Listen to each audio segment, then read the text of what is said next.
Amigos de Radio Victoria, Ojo con Eso Televisión, en este programa en alianza con Benamérica, con la Escuela de Gobernanza Benjamin Franklin, con Reporte Confidencial, con Invirne Corp y con el portal Sin Límites de Mayor Petit, vamos a una producción de Invirne Corp con Vladimiro Mujica.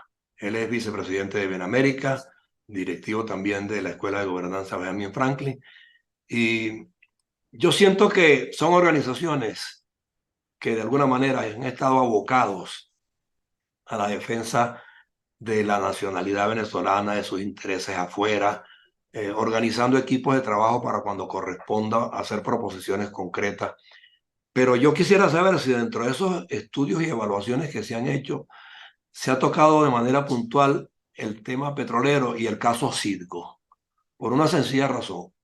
Algunos hablan de que hay una especie de apertura ya, inclusive se dice que Repsol y otra empresa petrolera están ya también combinando esfuerzos para abordar el mercado venezolano nuevamente, aparte de lo que ya hace cierto tiempo se viene manejando con otra empresa americana, ¿verdad?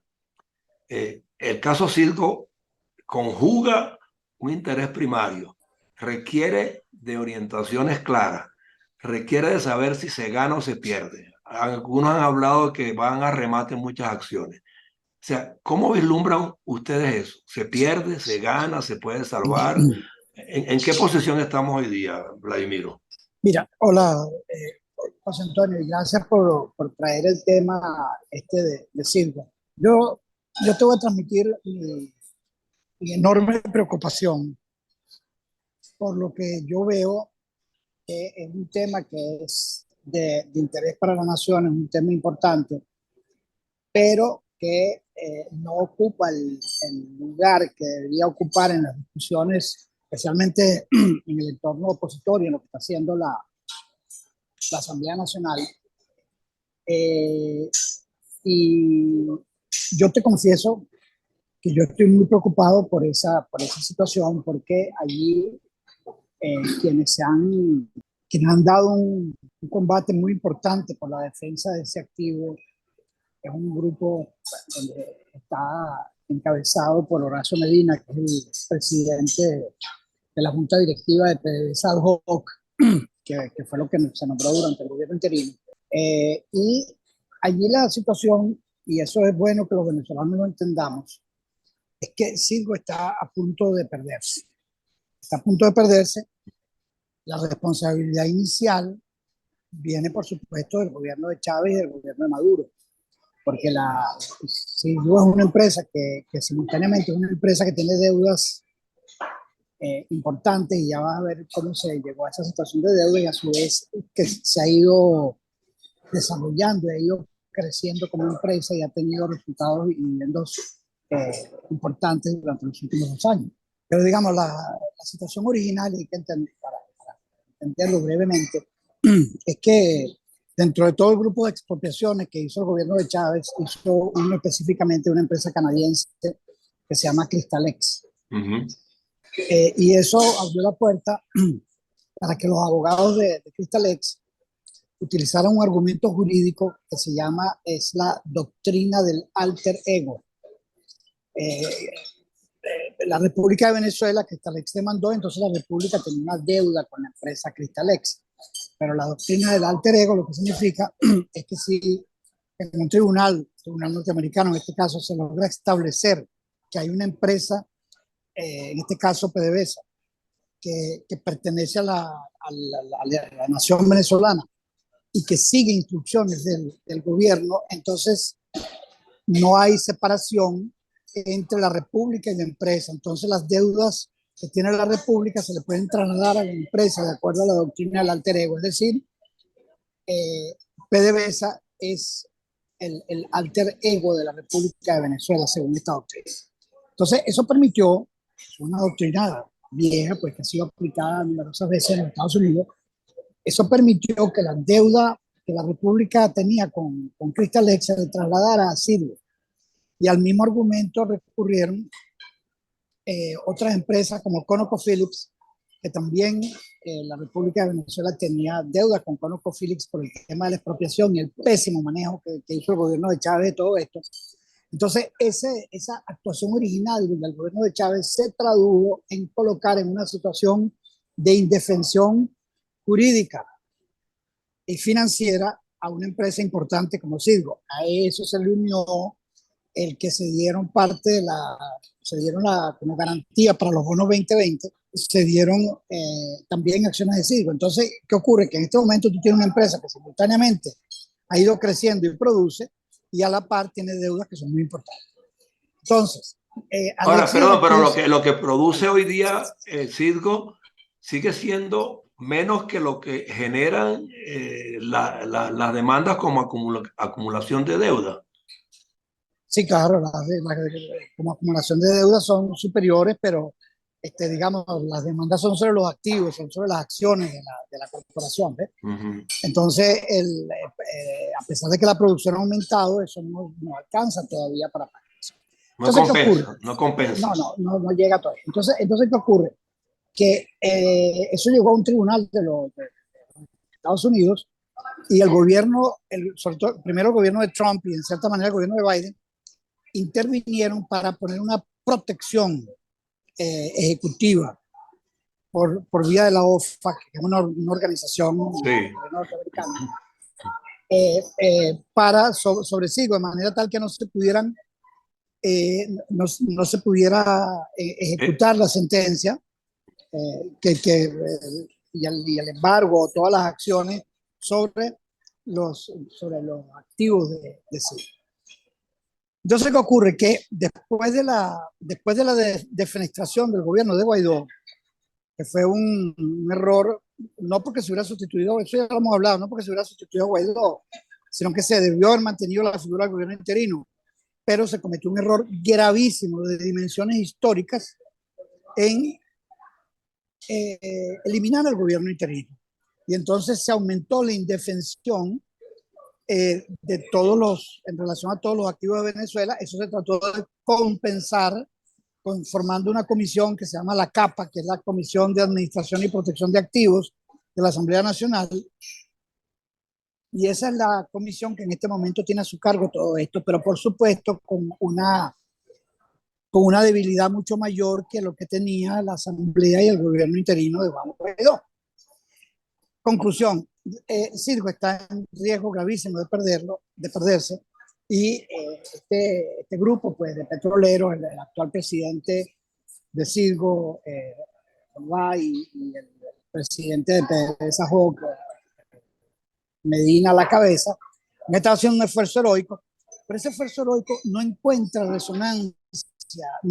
resonancia adecuada en los medios venezolanos. ¿Por qué no la encuentra? Porque hay un argumento según el cual Citgo no puede ser considerado como un tema prioritario para ningún gobierno de transición que suceda al de Maduro eventualmente, porque está lleno de deudas y porque no tiene el calibre para pagar las deudas de la nación. Y nosotros hemos estado argumentando, este grupo, hemos estado argumentando que si se percibe el problema de la deuda de Venezuela como una negociación global, entonces Citgo se puede salvar, porque ya no se trata de usar a Citgo para pagar la deuda, que por supuesto no la puede pagar, porque es una deuda enorme, que nadie sabe exactamente cuánto es, pero está en alrededor de los 60 mil millones de dólares, la deuda de la República, o más. Es verdad que Citgo no alcanza para eso, pero parece un absurdo dejar perder un activo importante, porque si tú haces una negociación integral de la deuda, entonces ese activo se pudiera salvar. Entonces nosotros hemos estado insistiendo en eso, y ahora lo estoy haciendo en este programa nuevamente, porque parece un contrasentido muy importante que si tú tienes un activo de esa naturaleza, o sea, yo creo que la gente lo entiende perfectamente, si tú estás a punto de declararte en bancarrota, lo peor que puedes hacer es rematar a precio de gallina flaca lo que tú tienes, sino lo que tú tienes que hacer es venderlo a buen precio, en el mejor de los casos, y quedarte en una mejor posición para tu bancarrota. O sea que ni siquiera desde ese punto de vista tiene justificación vamos a llamarlo así, el poco interés que ha levantado la defensa de Citgo. Entonces, como te dije, Alexis Ortiz, Orlando Viera Blanco y yo enviamos un documento público a todos los candidatos a las primarias pidiéndole un pronunciamiento y pidiéndole además que se dirigieran al gobierno de Biden para pedirle que se extendiera la protección ejecutiva a Silva. Entonces, sí ha habido reacción, pero la reacción, para ponértelo de la manera más moderada, ha sido débil, una reacción muy débil. Y nosotros creemos que es un problema que tiene mucha entidad. Yo no sé si te llegó también a tus manos un documento que se hizo sobre un acuerdo nacional petrolero, que lo firman entre otros Humberto Calderón Berti, Juan Sí, Fernández, yo lo firmo también, etcétera. leí algo de eso, sí. Exacto. Entonces, en el contexto de ese documento, nosotros también hemos estado insistiendo en el tema Silva. Entonces, para hacerlo más transparente para tu audiencia, tú tienes una empresa importante que es propiedad de Venezuela, que está a punto de perderse por un mal manejo primero de Chávez y Maduro, que son el origen de todo, y eso hay que insistir en esto, y después un manejo débil de parte de la Asamblea Nacional y un manejo aún más débil que tiene que ver con el haber desmontado el gobierno interino en los términos que eso se hizo. Pero bueno, tenemos esa situación que es muy delicada. Sería muy lamentable que dentro de un tiempo nosotros simplemente nos lamentáramos, ay, se perdió Silvio. No, se perdió Silvio, no. Hay que analizar con toda propiedad cuáles fueron las causas por las cuales eso puede Pudiera ocurrir ocurrir. y sobre todo, y sobre todo qué hay que hacer para tratar de evitar que eso ocurra, porque se pueden hacer cosas para evitar que eso ocurra, ¿ves? Pero hay que hacerlas. Entonces, bueno, Ahora, nada, yo quería usar esta oportunidad que tú me das para hablar sobre el tema y señalar que es muy importante que tomemos conciencia sobre eso, para que luego no vaya a ocurrir, como ha ocurrido muchas veces en Venezuela, que se llega a los hechos, se pierden las cosas, se fracturan las cosas y entonces empiezan las acusaciones a llover, porque todavía estamos a tiempo de corregir y habría que corregir. ahora, ¿sabes lo que me preocupa? Que sobre la materia petrolera, y ello debe involucrar a SIGO y a todo lo demás, o sea, yo noto ciertas incertidumbres y a veces divagaciones. Por ejemplo, en los candidatos actuales de las primarias, algunos hablaron del tema petrolero, algunos propusieron que había que ir a la privatización no solo del petróleo, sino de otras áreas. Otros no hablan de ello, otros dicen que sí, otros dicen que no debería ser privatización, sino asociaciones estratégicas. El punto es que a los que hablaron de privatizar PDVSA, que yo no sé si sería la manera de salvar a Circo, yo no sé si en ese marco se podría ubicar la salvación de Circo. Si se privatiza, no estamos salvando a Circo tampoco.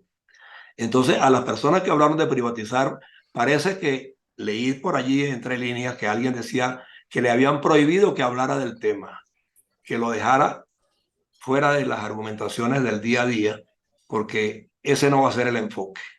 Entonces yo no sé pues si produciéndose un cambio de sistema en Venezuela, el tema petrolero de verdad va a ser bandera o no va a ser bandera. Mira, yo creo que el tema petrolero se tiene que discutir con profundidad, con sentido de Y en construcción de consenso absoluto, en consenso absoluto. con sentido de construcción de la nación, con respeto a la Constitución, excepto si se reforma la Constitución, y digamos, es un tema absolutamente fundamental. Por allí apareció una nota hace poco. La discusión sobre el tema petrolero va desde que la Constitución en sí no permitiría una privatización de la industria, porque la Constitución establece claramente que la industria le pertenece al Estado venezolano, a la nación venezolana. Pero más allá de eso, está el tema de que extranjera, que es un término quizás más adecuado, esto tiene que ser objeto de una concertación nacional importante, ¿ves? Y no puede seguir siendo un objeto de discusión tabú, porque viene la pregunta muy importante. En el esquema actual de propiedad del Estado sobre el industria petrolero, ¿se puede recuperar la industria, sí o no? ¿Ves? Porque esa es la pregunta clave. Y si se puede recuperar, entonces, ¿cuál es el esquema de financiamiento de la nación que también permitiría la recuperación de la industria y sobre todo ampliar los espacios de la industria para transformarla de una industria puramente petrolera en una industria de energía? Entonces, Bueno, esas son preguntas muy importantes sobre las cuales ha habido pronunciamientos, pero sobre todo hay el tema de que muchas de esas cosas parecieran ser tabú en Venezuela y ese tabú no puede continuar, porque lo que no es tabú en absoluto es la destrucción de la industria que han hecho Chávez y Maduro. Eso no es tabú. Claro. El despido de cerca de 30.000 trabajadores de la industria, entre ellos toda la élite intelectual y de ingenieros y científicos, etcétera, que estaba al frente de la industria. Y que entonces se cayó. Es que la gente muchas veces no entiende que cuando Chávez llegó al poder, la producción petrolera de Venezuela excedía los 3,5 de millones de barriles por día. Sí, bueno, y no hay quien se lo recuerde a la gente tampoco. Y que ahora la producción petrolera, la documentada, la que viene directamente del Estado, no llega a 1 millón de barriles por día. Entonces, esa es la situación de desastre. ¿Ves? Ahora, esa situación de desastre es el origen de todo esto. Pero ahora, cualquier gobierno de transición tiene que pasar por un proceso de construcción y de discusión sobre el tema que es indispensable y que no puede estar basado en tabú. Entonces el tema, privatizar, no privatizar, cómo se negocia la deuda externa en su conjunto, cuál es el tiempo oportuno para hacer eso, porque nosotros vamos a llegar a una situación en la cual el gobierno de transición, el único activo importante que va a tener para negociar toda esa reconstrucción del país va a ser precisamente la industria petrolera y las potencialidades que tiene. Entonces es un tema que no puede ser discutido de manera pirata y no puede ser discutido sobre la base de que todo es un tabú. Aquí se tiene que poder hablar de estas cosas y hablarlo con claridad, y se tiene que señalar con claridad también cómo se destruyó la industria para que los venezolanos entiendan dónde está el origen del problema. Sí, pero es que alternativamente, Vladimiro, a esos señalamientos y para que la gente entienda, tiene que presentarse un pliego de proposiciones concretas para el rescate de la industria. Así es, absolutamente. Y tiene que ser consensuado, tiene que ser consensuado. Bueno, el documento que nosotros suscribimos, el que te mencioné, habla precisamente de la necesidad de tener un acuerdo nacional sobre el tema de la industria. Habla precisamente sobre eso. Y no tampoco toma la posición de tabú, de que esto no se puede discutir y esto no estamos dispuestos a hablarlo. No, hay que hablar muchas cosas y hay que hablar también de los tiempos y de las oportunidades.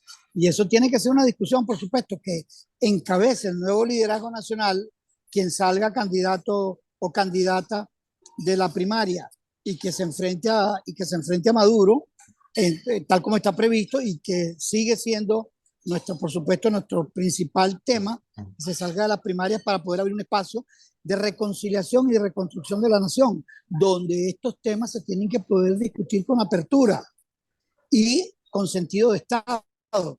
¿Ves? Sí. Ese es el reto que tenemos. Pero entonces, en todo ese cuadro que yo te estoy diciendo, tenemos una víctima en terapia intensiva. Tenemos un paciente en terapia intensiva que sirve y que todavía se lo puede salvar si eso se inscribe dentro de una negociación de la deuda externa completa. Entonces, lo que nos estamos diciendo es muy simple. Salvemos a nuestro pariente que está en terapia intensiva y sigamos la discusión, pero no lo dejemos morir.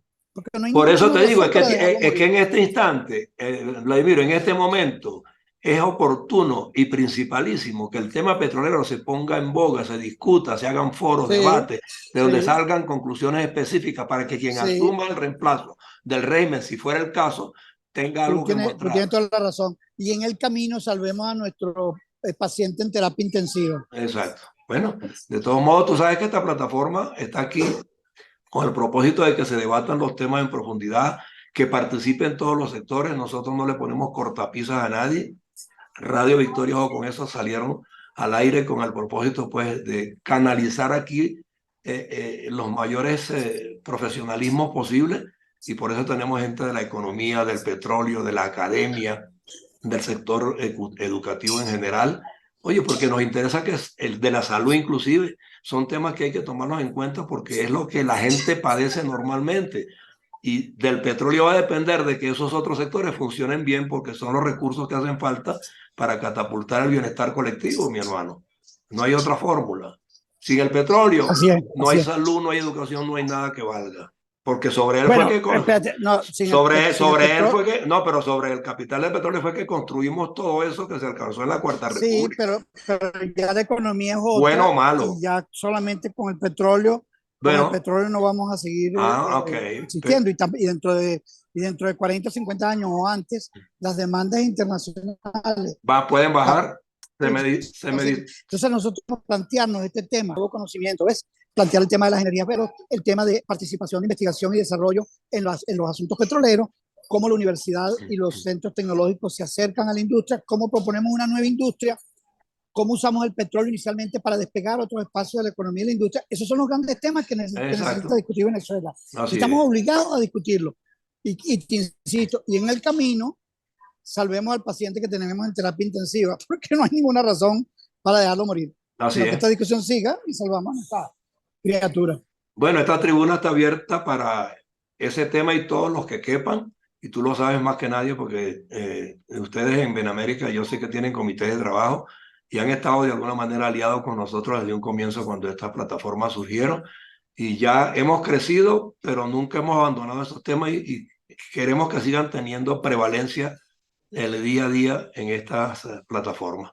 Así que yo espero pues que tú canalices a que todos los sectores involucrados en la formulación de propuestas vengan aquí para que el país entienda que sí hay una reserva trabajando en función del rescate nacional en todos sus aspectos. ¿Ok? Bueno, un abrazote. Nos vemos el viernes, Dios mediante. Gracias. Nos vemos el viernes, Dios mediante.